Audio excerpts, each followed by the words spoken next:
प्रज्ञा प्रजागृतिं नीता चेतो विनिर्मलीकृतं नमोस्तु गुरुवे तस्मै अभिन्नाय ममात्मने। भंते। जैन आगमों में एक सूत्र आता है, नानाविह कर्माण। कर्मों के नाना प्रकार हैं, विभिन्न प्रकार हैं और उनको क्षय करने के भी अनेक प्रकार हैं, अनेक उपाय हैं। एक व्यक्ति तपस्या के द्वारा अपने कर्मों का क्षय कर सकता है, एक व्यक्ति ध्यान के द्वारा अपने कर्मों का क्षय कर सकता है, एक व्यक्ति स्वाध्याय के द्वारा अपने कर्मों का क्षय कर सकता है। एक साधु जो न स्वाध्याय कर सकता है, न तपस्या कर सकता है, न ध्यान कर सकता है, तो उसके लिए कौन सा ऐसा मार्ग होगा जिस मार्ग को अपनाकर वह अपने कर्म का क्षय कर सके। उसके लिए सर्वोत्तम मार्ग है वैयावृत्त, सेवा का। सेवा के द्वारा वह अपने कर्म का क्षय कर सकता है, वह अपने जीवन को सफल बना सकता है, अपने जीवन को सार्थक बना सकता है।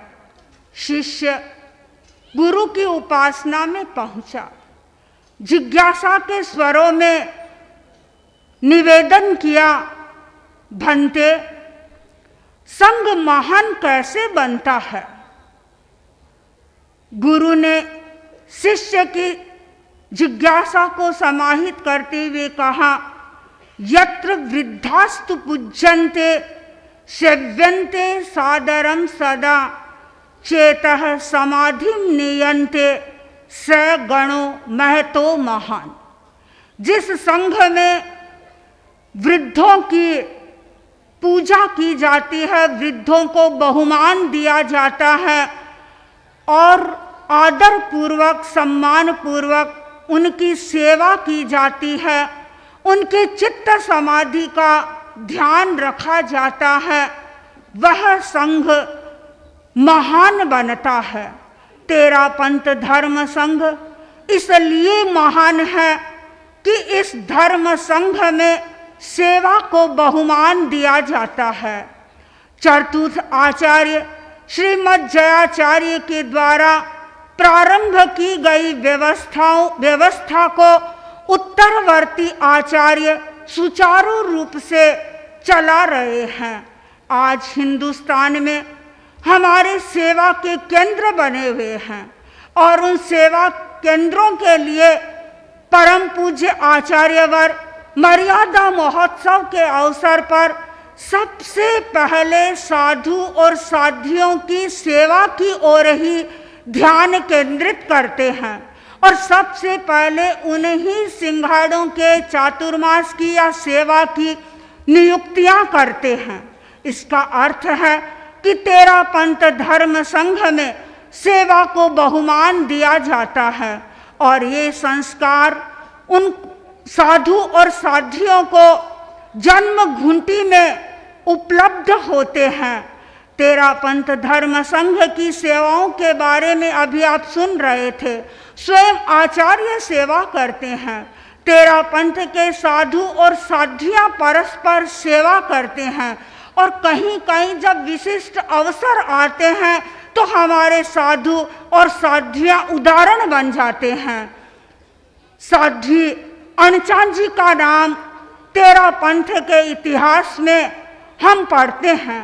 साध्वी अनचान जी तपस्वी साध्वी के रूप में प्रसिद्ध रही है। इसके साथ साथ में सेवा के संस्कार भी उनमें कूट कूट करके भरे हुए थे। जहाँ कहीं सेवा का अवसर होता वे अपने आप को प्रस्तुत करती। उनके बारे में बताया जाता है कि एक बार साध्वी सूरज कुमारी जी राजगढ़ के जो बीमारी के कारण दुर्बल हो गए थे, कमजोर हो गए थे, चलना उनका संभव नहीं बन रहा था। वैसी स्थिति में साध्वी अनचान जी ने उनको जेठाना से वे उन्हें अपने कंधे पर उठाकर ब्यावर लाई और ब्यावर से उन्हें लाडनू तक पहुंचाया। और इस प्रकार उन्होंने एक नहीं, इस प्रकार की कठिनतम सेवा को करीब 27 साध्वियों के लिए प्रस्तुत किया। सचमुच में वह संघ महान होता है जिस संघ में इस प्रकार की सेवा की व्यवस्था होती है। साधु साध्वियां सेवा करते हैं। कई बार परम पूज्य आचार्यवर अपने प्रवचनों में फरमाते हैं कि हमारे समणी वृंद भी सेवा करते हैं। जब कभी कहीं पर भी सेवा का अवसर होता है, साध्वियां नहीं पहुंच पाती हैं, तो उस समय में समणी जी भी सेवा के लिए तैयार रहते हैं और हर समय प्रसन्नता के साथ में उस कार्य को वे संपादित करते हैं। ठाणंग सूत्र में चतुर्भंगी मिलती है। वहाँ बताया गया है कि कुछ व्यक्ति ऐसे होते हैं जो सेवा देते हैं किंतु वे लेना नहीं चाहते हैं, और ऐसे कुछ लोग निष्प्रिय होते हैं जो सेवा देने में आनंद का अनुभव करते हैं लेकिन लेने की चाह नहीं करते हैं। कुछ व्यक्ति ऐसे होते हैं जो सेवा लेते हैं किंतु सेवा दे नहीं सकते हैं। रुग्ण साधु और साध्वियां सेवा लेते हैं किंतु वे अपनी रुग्णता के कारण सेवा दे नहीं सकते। वृद्ध साधु साध्वियां सेवा लेते हैं, असमर्थ सेवा लेते हैं, अथवा कोई विशिष्ट साधना में लगा हुआ है वह भी सेवा लेता है किंतु वह सेवा देता नहीं है। कुछ ऐसे व्यक्ति होते हैं जो सेवा देते भी हैं और सेवा लेते भी हैं। संतुलित मनोवृत्ति वाले व्यक्ति सेवा देने में आनंद का अनुभव करते हैं और जब स्वयं को अपेक्षा होती है तो वे सेवा लेने के लिए भी तैयार रहते हैं। और चौथे प्रकार के वे व्यक्ति होते हैं जो निरपेक्ष मनोवृत्ति वाले होते हैं। वे न तो सेवा देते हैं और न सेवा लेने की बात सोचते हैं। जहाँ समूह होता है वहाँ सापेक्ष वृत्ति से कार्य होता है। कभी सेवा दी भी जाती है और अवसर आने पर सेवा लेने के लिए भी व्यक्ति तत्पर रहता है। हमारे सामने प्रश्न है कि हम सेवा किसकी करें? आचार्य की सेवा करें, उपाध्याय की सेवा करें, स्थविर की सेवा करें, तपस्वी की सेवा करें, नवदीक्षित साधु की सेवा करें, कुल गण और संघ की सेवा करें। संघ की सेवा भी महान फलदायी होती है और जो व्यक्ति संघ की सेवा करता है वह कर्म की निर्जरा करता है। मुझे ऋषभ चरित्र का एक प्रसंग याद आ रहा है। वहाँ पर बताया गया है बाहु और सुबाहु मुनि के बारे में। कहते हैं सुबाहु मुनि ने संघ की सेवा की थी और उस समय में 500 साधुओं के लिए वो अकेले ही आहार लेकर के आ जाते थे और केवल आहार ही नहीं लाते थे, उन सबको परोसते थे और आनंद की अनुभूति करते थे और जो बचा खुचा आहार होता था वो स्वयं ग्रहण करते थे। और इस प्रकार की उनकी इस सेवा की वृत्ति के कारण कहते हैं जन्मांतर में वे बाहुबली बने, शक्ति संपन्न बने।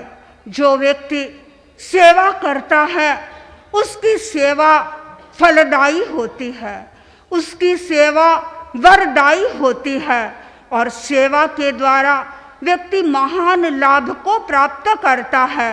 हमारे आगमों में आता है वेया वच्चम करे माणे समणे निगंथे महानिज्जरे महापज्जवसाणे भवति। जो श्रवण निर्ग्रंथ वैयावृत्य करता है वह महान निर्जरा का कार्य करता है और वह अपने कर्मों का क्षय करता है। और जो सेवा के लाभ से वंचित हो जाता है वह अपने लक्ष्य तक नहीं पहुंच पाता है। बृहत्कल्प भाष्य में एक बहुत सुंदर दृष्टांत दिया गया है महर्दिक का। एक बार एक साधु था, वैयावृत्य में बहुत निपुण था। एक साधु बीमार हो गया, वह उनकी सेवा करना चाहता था। उसके पास गया, कहा मैं तुम्हारी सेवा करना चाहता हूँ, लेकिन उसके आसपास के जो साधु थे उन्होंने कहा कि अभी तुम्हारी सेवा की जरूरत नहीं है। उसका मन आहत हो गया और कुछ समय बाद जब संघ स्थविर को इस बात का पता चला तो संघ स्थविर ने उसे प्रायश्चित्त दिया और प्रायश्चित्त के साथ में उपालंभ दिया कि तुम उस रुग्ण साधु की सेवा करने के लिए क्यों नहीं गए।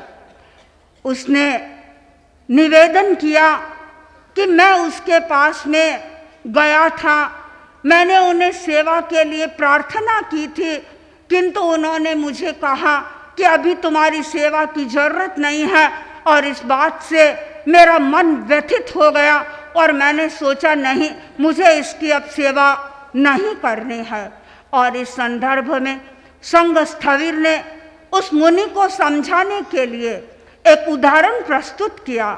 उन्होंने कहा, देखो एक ब्राह्मण था और उसी गांव में, उसी शहर में राजा ने घोषणा करवाई कि जो व्यक्ति प्रातः काल ही यानी ब्रह्म मुहूर्त में राजमहल में पहुंचेगा मैं उसको सोनैया दूंगा।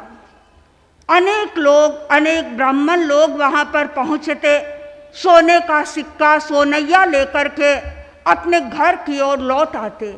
एक दिन एक ब्राह्मणी ने एक ब्राह्मण से कहा कि आप भी वहां जाओ और सोनैया लेकर आ जाओ। ब्राह्मण ने कहा, मैं तो वहां नहीं जाऊंगा, राजा मुझे आमंत्रित करेगा तो मैं वहां जाऊंगा, नहीं तो मैं सोनैया लेने के लिए नहीं जाऊंगा। ब्राह्मणी ने उसे कहा कि आप जैसे अनेक ब्राह्मण उसके पास में आते हैं, आप नहीं जाओगे तो आप ही उस लाभ से वंचित रह जाओगे। स्थविर मुनि ने उसको कहा कि जैसे वह ब्राह्मण लाभ से वंचित हो गया, वैसे ही भले ही उनको सेवा की अपेक्षा हो या न हो, तुम्हें इस बात की ओर ध्यान नहीं केंद्रित करना चाहिए था। तुम स्वयं ही उस ब्राह्मण की तरह सेवा के लाभ से वंचित हो गए। हमें सेवा के लाभ से वंचित नहीं होना है। हमें जहाँ अवसर मिले सेवा प्राप्त करने का प्रयत्न करना है। और जो साधु सेवा के इस महायज्ञ में अपने आप को समर्पित करता है उसे बहुत कुछ प्राप्त होता है। वह शारीरिक स्वास्थ्य भी प्राप्त कर सकता है, क्योंकि जब व्यक्ति सेवा के कार्य में संलग्न होता है तो वह अन्य बातों को भूल जाता है और उसका जो इम्यूनिटी सिस्टम है, उसका इम्यूनिटी सिस्टम उसके द्वारा स्ट्रॉन्ग बन सकता है। वह मानसिक शांति को प्राप्त कर सकता है, उसकी सारी चंचलता समाप्त हो जाती है, क्योंकि उसका ध्यान सारा रुग्ण अपाहिज उसकी ओर केंद्रित हो जाता है। और जो सेवा करने वाला व्यक्ति है वह आध्यात्मिक लाभ को प्राप्त करता है, यानी उसके जो कषाय हैं वो कषाय भी धीरे धीरे धीरे धीरे यदि वह लक्ष्यबद्धता के साथ सेवा करता है तो वे प्रतनु होते चले जाते हैं। और जब हमारे कषाय प्रतनु हो जाते हैं, हम अपने लक्ष्य तक पहुंच जाते हैं। तो सेवा एक ऐसा माध्यम बनता है जिस माध्यम के द्वारा हम अपने कर्मों का हल्का कर सकते हैं, हम अपने कर्मों का क्षय कर सकते हैं। तेरा पंथ धर्म संघ में जो सेवा हो रही है, सचमुच में वह सेवा प्रशंसनीय सेवा है। और स्वयं आचार्यवर ही जब सेवा का गुरुतर कार्य कर रहे हैं, तो फिर सामान्य साधु साध्वियाँ सेवा के कार्य में अपने आप को व्यापृत करती हैं, तो कोई आश्चर्य की बात नहीं है। मैंने स्वयं देखा, जब राजल देसर में बृहद मर्यादा महोत्सव हो रहा था, तो उस समय सैकड़ों की संख्या में साधु और साध्वियाँ इकट्ठे हुए थे। कार्यक्रम प्रारंभ होता, आचार्यवर पधार जाते, और आचार्यवर के पधारने के बाद में कभी हमारी वृद्ध साध्वियाँ आती। वृद्ध साध्वियों को यदि कोई युवा साध्वी, छोटी साध्वी अपने हाथ का सहारा देकर के आती और परम पूज्य आचार्यवर की दृष्टि उसकी ओर पड़ जाती, आचार्यवर का चेहरा प्रफुल्लित हो जाता।